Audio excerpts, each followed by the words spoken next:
بسم اللہ الرحمن الرحیم۔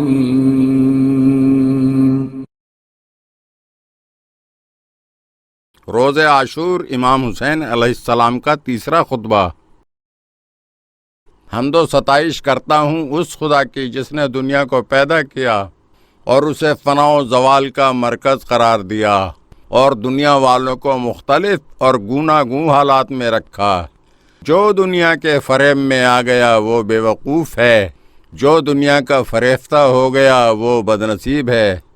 دیکھو، دنیا کے فریب میں نہ آ جانا، کیونکہ دنیا نے ہر اس شخص کی امید کو قطع کر دیا جو اس کی طرف مائل ہوا، اور اس شخص کی امید کو یاس و نا امیدی میں بدل دیا جس نے اس سے دل لگایا۔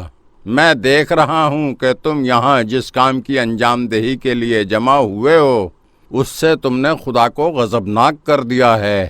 اس نے تمہاری طرف سے نظر لطف ہٹا لی، اپنا عقاب تم پر نازل کر دیا اور اپنی رحمت سے تم کو دور کر دیا۔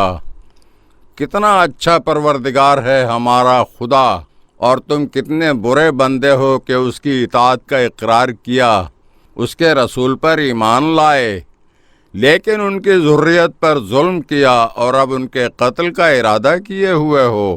شیطان تم پر غالب آ گیا ہے، تم خدا کو بھول گئے ہو، خاک پھر جائے تم پر اور تمہاری امیدوں پر۔ اس وقت عمر ابن سعد نے کوفے کے لوگوں کی طرف رخ کر کے کہا، خدا تمہیں سمجھے، ان کی گفتگو نہ سنو۔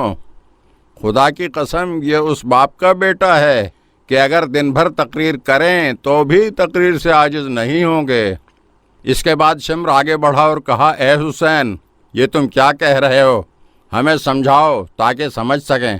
امام حسین علیہ السلام نے فرمایا، میں یہ کہہ رہا ہوں کہ خدا سے ڈرو، میرے قتل سے ہاتھ اٹھا لو، کیونکہ مجھے قتل کرنا اور میری حد کے عزت جائز نہیں ہے۔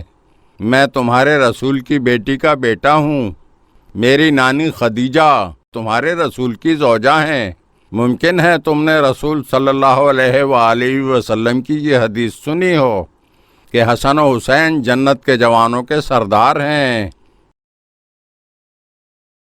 اگر آپ ہمارے چینل کی نئی ویڈیوز دیکھنا چاہتے ہیں تو ہمارے چینل کو سبسکرائب کریں اور گھنٹی کے بٹن کو دبائیے تاکہ ہر آنے والی ویڈیو آپ کو جلد موصول ہو سکے۔ اور ہاں، لائک اور شیئر ضرور کیجیے اور اپنے قیمتی کمنٹ سے ہمیں آگاہ کیجیے۔ شکریہ۔